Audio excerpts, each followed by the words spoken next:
India, the subcontinent of contradictions. With its 1,200 million inhabitants, India is projected towards a growth that seems to know no limits, with a gross domestic product that grows 9% annually. Almost half of the population, however, does not benefit from this growth, and many are forced to live on less than $1 a day. In India's emerging economy, which in a few years will overtake that of the USA, millions of people make do with what they can find in the rubbish.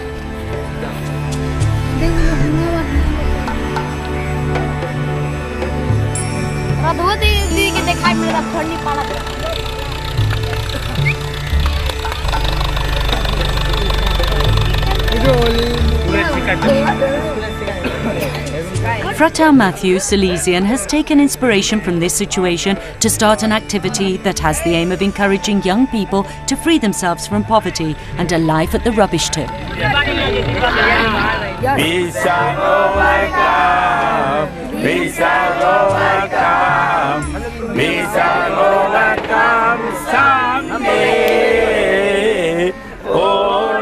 The activity promoted by the Silesians is truly remarkable, above all because he has chosen to give space to women too.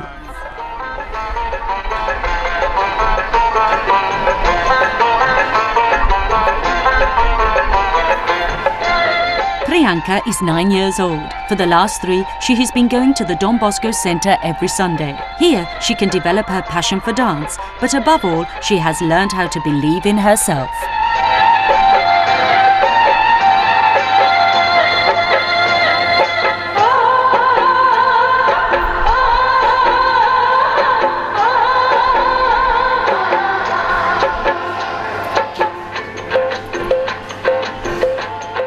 In India, as in many other countries, women find it difficult to emerge in society, as traditional cultures assign them to roles that are dependent on their submission to male superiority. This mentality is particularly rife in the poorest areas such as Mirpara and the outskirts of Calcutta, where Priyanka lives.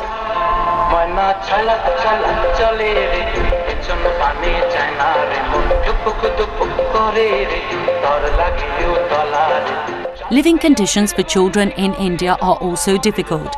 8 out of 10 children abandon obligatory schooling, as the World Bank testifies. For a young girl like Priyanka, her future seems to be decided within the narrow confines of a culture that requires her to be submissive, and a poverty that takes away any hope she has of emancipation.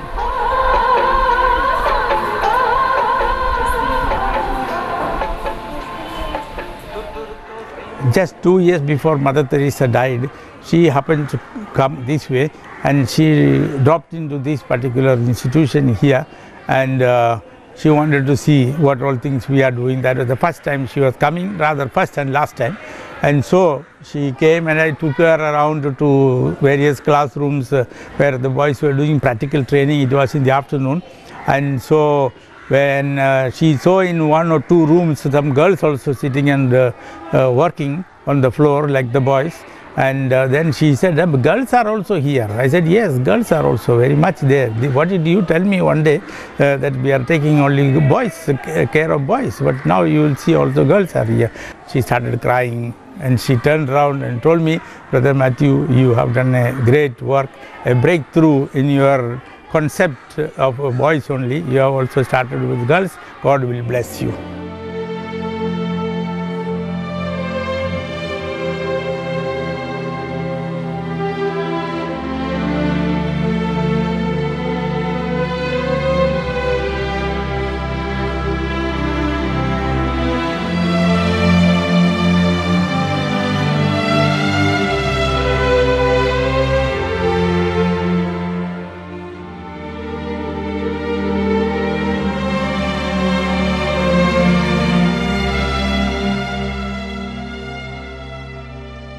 So this 5% is known as seed money.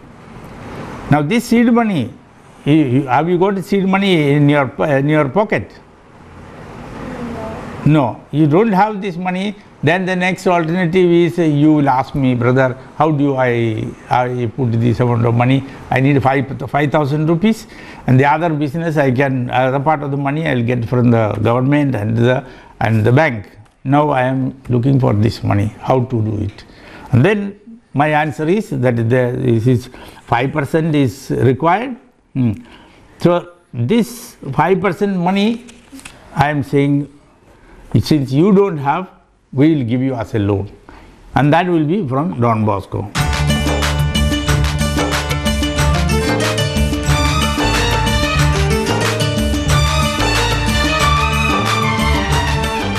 The centre does not simply educate young girls and boys who have abandoned their studies, but it helps them once their studies are over.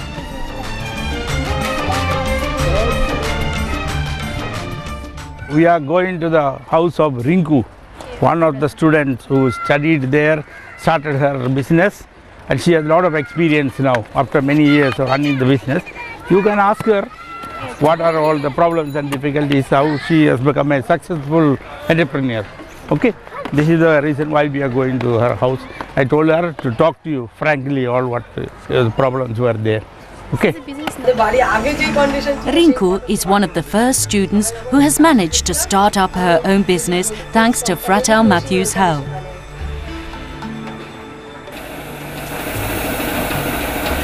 Today, Rinku is independent, but there are still plenty of young women who need the Salesians' help in order to acquire a loan and build a better future.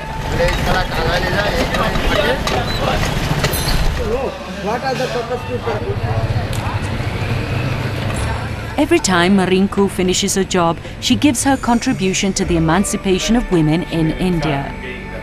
There will be a growing number of girls like her who can benefit from this fundamental help, in the hope that one day men and women will enjoy equal opportunities.